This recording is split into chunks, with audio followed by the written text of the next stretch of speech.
The Papi bull from the Papi store. Yeah, it's profit, I manage it. In the back with the meat slicer, like, what you want in your sandwich, bitch? Let's see what you want on your sandwich, bitch. You already know it's your boy iKnowBrasco, aka They Know, aka Big Blonde. We live, man. We at the Papi store. You already know what type of time I'm on, man. The chips is on me. I'm the king of the Papi store. You know what I'm saying? Go ahead and get you a soda or something, you heard? We outside, man. 215-19132 to be specific. They know. They asked me where the spark went, I'm trying to find it, I think I lost it. When they started referring to my art as just content, I let my pen go and my mind drifts. 0.005 for a stream, it ain't enough of my time spent. Crafting, I come from nines blasting for nonsense. Reminded I graduated same year LeBron did. See, he went to the league, me I went to the corner. Justin Street, you run it wrong, you a goner. Clip longer than a text from your angry baby mama. Smoking weed in the sauna with dreams of a threesome with Gianna and Shauna. Lyrically, I'm just happy I'm. Why don't you kind of explain them who you are? How would you describe yourself? Well, I go by the name of iKnowBrasco. My mom named me James, and I rap, man. I like me personally. I make music, and I make music from a place of just wanting to talk about where I'm from, what I've seen, what I want to achieve, what I want to pass down to my kids. And, you know, my take on certain things that are going on. It's, you know, it's just a combination of everything that I am. And so I make music, you know what I'm saying? I take care of my kids, and then I watch sports and eat sandwiches. That's me. That's me, you know what I'm saying? Yeah, watch sports and eat sandwiches, yeah, man. Nice. We kind of brought it up a little briefly, but the Papi store Cypher, that wasn't too long ago. Yes, sir. How did it feel to win the Papi store Cypher? It was a lot of spitters that showed up, man. Bruh, like, you know it was some dogs in there. Yeah. There was some dogs in there. I'm gonna keep it tall. You know, I'm the type of person that when I show up for something, I show up, I give my all. But for me, if I'm gonna keep it real, it was never about winning. Like just the invite alone to show up for me was like, all right, I'm gonna show up and I'm gonna do my numbers. Right. That's it. I just want to go into the room with other talented artists on this platform and give my absolute best. It was never, I wasn't, like, right during that deliberation period, my thought process wasn't, oh, am I gonna win? Oh, am I gonna win? Yeah. I was like, all right, let me hang out and see who wins, because it was dogs there and I want to see what happens. Yeah, I was actually literally getting ready to ask you what was your mindset going into Cypher. I was if you had chilling. a strategy. Nah, I was chilling, bro. Yeah, because we promoted a lot of artists showing up. Yeah. I think I overbooked, right? Because anytime you book an event, you gotta for like people not showing up and for things sure, like for that. sure. So I think I booked like 32 guys, and I think it was. I've been editing it. It was about 16 of us. 16 of us that showed up. So I thought it was a good number. No, that was a great turnout, man. That was a great turnout, and like we were saying, so many artists were giving high quality performances. Yeah, it wasn't no slouches. You know what I'm saying? Like regardless if it translated the best, that's for the people to determine. Right. But in terms of effort, even just talking to people outside beforehand and talking to people during and after, everybody's effort level was at 100%. And for me, that just made it so much fun to just go up and rap. You know what I'm saying? Yeah. Like just even like talking to other artists, like in between when people would go, we talking to each other like, yo, no, they turned it up a little bit. Watch this. You know what I'm saying? Well, especially if you're coming up next. Yeah, you know what I'm saying? We was just all, you know, talking and motivating each other, and it was a great drawing, man. And yeah, like I was when they was getting ready to announce the winner, I wasn't thinking about me at all. Like honestly, I wasn't. I was, you know, I was looking at who, you know, outside of myself, who are some of the artists that I would have picked to win. So that's what I was thinking the whole time. So then when they said my name, it took me a second, like, oh, I bet. Right. You know, I smiled the rest of the day. Yeah. So what does a win like that mean for you personally and professionally? Personally, it's you know, as artists, we go through these highs and these lows. You know what I'm saying? Right. And we get in these spaces where we're feeling really creative and we're ready to take on the world, and then we go through these spaces where it's like, does anybody even want to hear this? You know what I'm saying? And, you know, to be fully transparent with the audience, I was in between those two.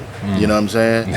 I was in a space where I'm like, I got music that's ready to go. I got visuals that I'm working on. I got a plan. And I'm like, yo, do anybody even care, yo? Like, do anybody even want to hear this? And a win like that just reminds me, like, yo, shut up and rap. And stop doubting yourself. You know what I'm saying? And man, after that, I went to the studio next day. I was like, I think we all did. That put the battery, that charged the battery. Like, I was like, I was ready to go. I know I walked away ready to write something else. I ain't gonna front. For sure. I was like, all right, I gotta, you know, especially like even coming from the battle rap world too, where like, you know, I ain't even gotta be battling, but I see somebody killing it on the stage. You walk away, you want to. I got bars for everybody. I got bars for my wife. That's how I go. You know, like I love battle rap, so I'm the same way, man. If I'm at the crib watching an event, you know what I'm saying, watching one of the pay-per-views or something, or even if something drops and I catch it after the fact, and I'm watching and I'm like, I'm hearing things, I'm like, oh wow, I wouldn't have thought to say that. And I'm like, you know, and it doesn't necessarily like change anything in terms of my writing, but I just be like, oh wow, like all right. You know, well, I think it's like the definition of inspiration. Right? Like you getting inspired. Yeah, definitely inspired. You know what I'm saying, by being, like I said, by being in situations like the Papi store, like that for me that's what I come from. You know what I'm saying? Like you know, like we come from the pit. Like you got to get in, you got to be able to hold your own. Not even in a battle sense, but just so in the sense of you go into a space where there's more people that don't know you than do know you. And you got to flip that ratio by the end of the day. Absolutely. You got to flip it and you got to make them remember. So that for me, that's what that did. That's like traveling out of town sometimes. Like you know, I love those things, man. You go away out to games, Virginia or something like away games. You gotta impress the crowd. You know what I mean? They don't know you, so you know what you got. And then, but it's same that way in Philly too, because like different neighborhoods. You know, it's like rival neighborhoods and things like that. So and there's so many rappers in the city that you can't know every rapper. Absolutely. It's impossible to know every rapper. You know what I'm saying? And like even walking into the Papi store, there were artists who I was familiar with that I never met. Right. There were artists who I had never heard of. There were artists who I had seen on previous Papi store ciphers. So I'm walking in not knowing what some of these artists can do, knowing what some of these artists can do, you know, from where I've seen them before, not knowing if any of them know me or who does or who doesn't, like who's familiar. So it was essentially, it was like imagine just like going to like a tournament, like some sort of tournament where you know everybody's talented because we wouldn't be here. Yeah, exactly. Because knowing you and how you curate these things, you're not calling nobody that's trash. You know what I'm saying? You're not calling nobody. So I already know going even also, it's a level. Like I don't even try to like contradict myself, but even because I'm trying to look at it as a fan of the culture when curating these things and bringing different artists together. But I also don't want to be like overly judgmental to where like, I mean, I guess we know what's trash. Like we know what's trash. It don't even catch the radar. Like it's not a thing where you gotta weed through it and be like, oh, are they good at, like you know where the level is at before you even start. It's like, all right, cool. Like you can hear it and be like, all right, no, it's something there. Even if it's not the most impressive thing in the world, you be like, it's something there that I know that in the right setting, they gonna shine. Because even me, like I ain't gonna lie, like I'm no stranger to just booking somebody off the street. Just because sometimes you just never know. You know what I mean? And not just booking talent off the street. I ain't mean it like that. I'm saying like people that ain't got no footage, people that ain't got really no music, but they trying to figure out a way to step into the world of hip hop and whatnot. So it's like even the way I started in battle rap, right? But besides like my poetry and open mics and whatnot, when I first jumped into battle rap, I got denied because I didn't have any footage for real. Like people were like, "Oh, you ain't got no footage. You know, we can't judge you." We can't judge you on what your battle rap is. Like even if we hear you rap personally, cool, you can rap, but can you battle? So it's and that's like a different world. It's a resume. So I'm big on like just giving people opportunities, just come on and see what you got. If it's a hitter, a miss, whatnot. But that's dope. You know. But everybody needs a shot. You know what I'm saying? And that's the thing. Sometimes people like you said, sometimes people don't know the right way to get in, or the way that's being presented as the best way to get in might not be their strong set. You know what I'm saying? Yeah. You got people who can rap, 48 bar verse and kill every single part of it, but can't make a hook. So why do you keep telling this person to go to the studio and make songs that aren't coming out good without saying, hey, find a producer, find somebody who works on hook? Like, you're not get. So it's these different spaces. There's a space for everything. Like you said, there's battle rap, there's, ciphers, there's all these different things that can put exposure on artists. And sometimes they just don't know where to start. Yeah. It's the internet. It's so much out there, you could get lost. I mean, you never really know where to start. That's a fact. But you got to start somewhere, right? Like, for sure. You won't know what you don't like until you try it. I tell my kids that all the time. They don't be liking green beans and Brussels sprouts and things like that. Have you had it? Have you ever had it? So how you know you don't like it? Right. You might not be up for an acapella, open mic type cypher situation, but when we start doing on the beat ciphers, you might find your lane there. There you go. You know what I'm saying? And, on the cypher though, right? What was one of your favorite moments in the cypher, other than your performance and whatnot? Any standouts and whatnot? Couple of standouts. Okay. So I'm gonna start here, and I'm not just saying this because we're sitting here. Okay. When you kicked it off, the scheme that you did, that was extremely, a lot of people get in ciphers and they just go super bar heavy. That was bar heavy, but the scheme that was a part of it was so, I was like, nah, he set this joint off. That was the perfect energy to start it. Spady smoked it. I like Spady. That was the first time I heard Spady live. I was familiar with him from just from seeing footage of him, and then before everything started, we was outside. Bob had the camera out, and he had spit something in, and it was like, hi, I see, hi. You know what I'm saying? What's the brother name? Ambitious. I am ambitious. Crazy. What's my man? I was Trap Man. Oh, Kane. King. He set the tone. Like, me and him, that's who I was talking to a lot of the time during the cypher. Like, me and him was just like, you know what I'm saying, we just feeding off of each other's energy. It was so many dope artists, man. It was so many different standouts. Was the one brother that was doing that had the Christian overtones to it. You got it was two of them actually. No, both of them was dope, but the first one, the brother that had on the green Eagles jacket. Prodi _215. It was some killers in there, man, and I was happy. You know what I'm saying? I was happy to be in the midst of all that. You know what I'm saying?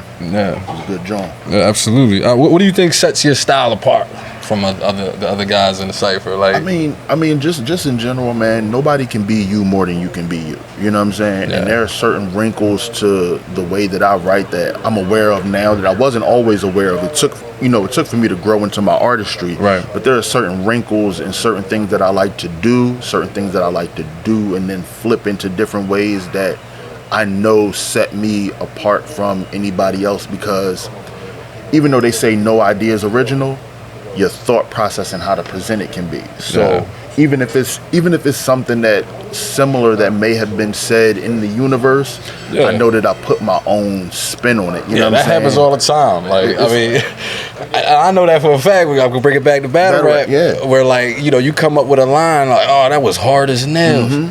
But then 2 weeks later, you might see Easy to Block or Tay-Rock say the same exact you see a battler that you've never communicated with. Let me ask you this though: if you write it down, do you keep it? If you heard somebody else say it similar, if somebody says it, if I write it down and then before other people get to hear it, like on a platform of some sort, and they hear it from somebody else, I wipe it out. Okay. I wipe it out only because they're gonna hear it after, so I never know what the version that's already out. I don't know how many people that touched. I don't want it to be any kind of confusion ever. You know what I'm saying? And that's if I hear it, but I also don't. Like, I listen to a lot of stuff, but I don't listen to a lot of stuff when I'm in like my heavy writing spaces. Okay. I sort of separate myself from rap, and then I catch up. I catch up after the fact. You know what I'm saying? Like I'll just stay. You know, I'll consume more. You know, like things like documentaries. I'll read more. You know what I'm saying? I'll just be outside having more conversations with people that I wouldn't usually have conversations with when I'm in my writing spaces. Right. And then once I'm done a project or done whatever I'm working on in that moment, then I'll go back. I'll consume content. I'll watch battles. I'll watch ciphers. I'll listen to whatever new music came out. Yeah. But when I'm trying to be creative, I cut all that off. If I'm listening to music, it's probably R&B or like early 2000s rock music, like, you know what I'm saying, something random. Because I don't want that to happen. I don't want to accidentally say something. Like, I'll be cool with accidentally saying something because I hadn't heard it, as opposed to hearing something and flipping it inadvertently. You know what I'm saying? Like being like, oh wait, like just in the space of writing, being like, and then being like, man, what rhymes with this? Oh, this rhymes with this. And not realizing this rhymes with this because I've been listening to mad freestyle. Nah. You might even have like the same structure and rhyme pattern, and you don't even realize it. You don't even realize it, you know what I'm saying? Because you just get into those zones of just going. So yeah, when I'm saying to myself, I got to write, I kind of cut all that out. Yeah, I mean, well, you got a unique style. That's why I asked. Like, I mean, I've been the one editing everything, right? So I'm like listening to your verse over and over. Like, I'm just seeing shit in binary. Like, doing charity work while I non-carry. Like those little lines like that. I love them joints. Bro, you know what I'm saying? You know, but we come up off creative. Like the artists that were creative. Like one of my favorite rappers is Jadakiss. And the reason is because no matter what, I can go back to any Jadakiss verse, and in there's a line that structurally is just different from everybody else. No matter, like, even if it's something little, there's a Jada in every Jadakiss verse. There's a line in there that structurally is like nobody would have thought of that but him. You know what I'm saying? Like. And there are certain artists that you know I just grew up listening to where it's like, all right, how can you say it and say it different from anything you've ever heard before? So and I also like that, like in your writing, you kind of you know, because hip hop is based off of like writing from the truth, writing from the heart, and you write to your image, right? And like those lines, like seeing shit in binary. Everything is a play. Everything is a play. You know what I'm saying? Everything isn't a double entendre, but everything is it all has to tie together. The story has to all tie together from start to finish, man. If I could take, you know, my early raps, and this, you know, I'm gonna throw an idea out there just in general for any artist to do. Think about your earliest raps, and then think about when you know that you evolved, and think about what happened in between, and you'll see the correlation between what you were talking about before, what happened in your life, what you're talking about in the next chapter, and then look at what happened after that. Like, I know for a fact how much my music changed when I first had my daughter. Like, I know for a fact because I took about 8 months away from rap. Like, when she was born, I didn't rap for about 8 months. Wow. I was I wasn't worried about rap. I was just completely focused on, I'm a new father and I just want to enjoy all these moments. I don't want to be out at shows. I don't want to be, you know what I'm saying? I don't want to miss nothing. And so what ended up happening was when I started rapping again, for me it was certain things I don't want to say now. You know what I'm saying? My approach on everything just became different, and it, like you said, it all ties in. So like even like the little lines about my vision and stuff, once I started to embrace that side of my image, those lines started popping up. You know what I'm saying? Those little plays on different things about vision and looking in certain directions and things like that. I added that. That's more recent, but it was because, you know, I fall into that space now. That makes sense though. Like, you know, that kind of comes with growth and kind of just growing up and accepting your flaws and you just gotta embracing it and moving forward. Because at the end of the day, unless your goal is to make, you know, party music, which there's absolutely nothing wrong with making. Yeah, absolutely. Yeah. If your goal is to make party music, you don't have to give the people too much of you. Right. You just got to give the people the energy that they want and make sure that they get it back. You know what I'm saying? But when you're making rap that you want people to connect to, you got to be honest about yourself. Right. And if you can't be honest about yourself, you can't expect anybody to gravitate towards what you're doing. So I would be a fool to act like people can't see the fact that I have a bad eye. I would be a fool. You know what I'm saying? Yeah. But it took a while for me as an artist to embrace, because they try to make everything about how does it look. Yeah. It took a while for me as an artist to be like, you know what? I got to embrace this, because if I shy away from it, I'm not being honest. Yeah. So let me embrace this. Let me add it to the music. You know what I'm saying? Right. Let me start calling myself Big That's Blind. the part I like. You know what I'm saying? Let me like, start calling myself Big Blind. Like, I'm 6'4" and I got a bad eye. Yeah, I'm Big Blind. Like, let's have it. You know what I'm saying? The marketability behind it, though. You know what I'm saying? And the thought process too. of that came after. At first, it was just more so about how can I be as honest as possible in my music. Yeah. And then once that happened, I said, oh, all right, you know what?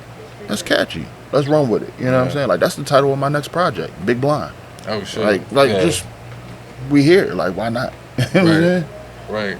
Well, it's funny because I was gonna. You kind of been answering all the questions. I'm the type boy that I like to over prepare. Yeah, I've prepared questions for you. You know, if you didn't already notice, you know what I'm saying? This ain't my first rodeo, man. You know what I'm saying? We're gonna walk this joint down. All the professionals do it, man. I'm just, for sure. You know what I mean? But I was gonna ask, one of the questions was what inspires your writing and performance style. Like you mentioned, guys like Jadakiss. You know what I'm saying? You mentioned documentaries and different things that you read. Can you go into that just a little more, like how that inspires your style?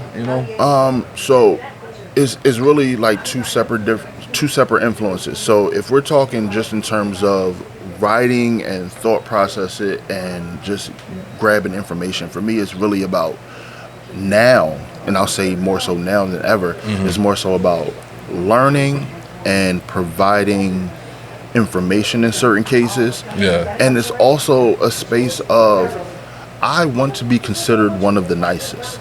So there's a bit of bravado that goes into it. Yeah, absolutely. But it's more so just like, bro, I got homies that believe in me, that have believed in me for upwards of 15 years, 15, 20 years.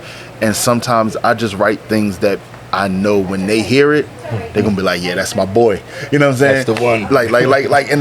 But I know that if they feel that way, that there are people in every hood in America that's gonna feel that way. You know what I'm saying? There's 8 billion people on the planet. They saying, you know what I'm saying? And there's a hood everywhere. There's a hood everywhere you go. So if you're speaking from a certain perspective, you go and catch people no matter what. And it's like, I want them to be able to hear the sincerity in what I say, whether it's a happy song, an angry song, an introspective song. I want them to just hear the sincerity. Right. I get that from artists like DMX. Like DMX was one of my favorites. Oh, yeah. So I get that from artists like him. I get that from artists like Joe Budden. Joe Budden was one of my favorite MCs. Jay, of course. I didn't honestly. The people that people always put on their list, they're the greats. But for me personally, the ones that I listen to the most, Jay, X, Budden, Siegel, and Kiss. Those were my 5 that's a nice shaped. List right there. That's the 5 that sort of shaped, like, when I was really, like, writing every day, like, as a teenager, like, really, like, in the dungeon with it, writing every day, you know what I'm saying, battling all the time, ciphers every day in the summer, like, that's who I was coming up off of. And then performance-wise, DMX and Busta Rhymes. That's it. It's funny because my next question is how do you balance lyricism and performance energy when you're rapping? You got to be comfortable. You got to be comfortable. For me is do I goes back to sincerity.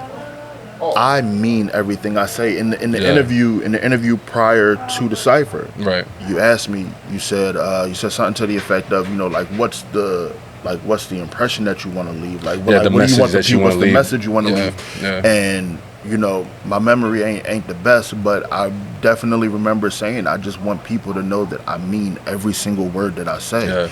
And that's really all it is. It's like, even if I write the best verse in the world, if I rap it like this, then ain't nobody really going.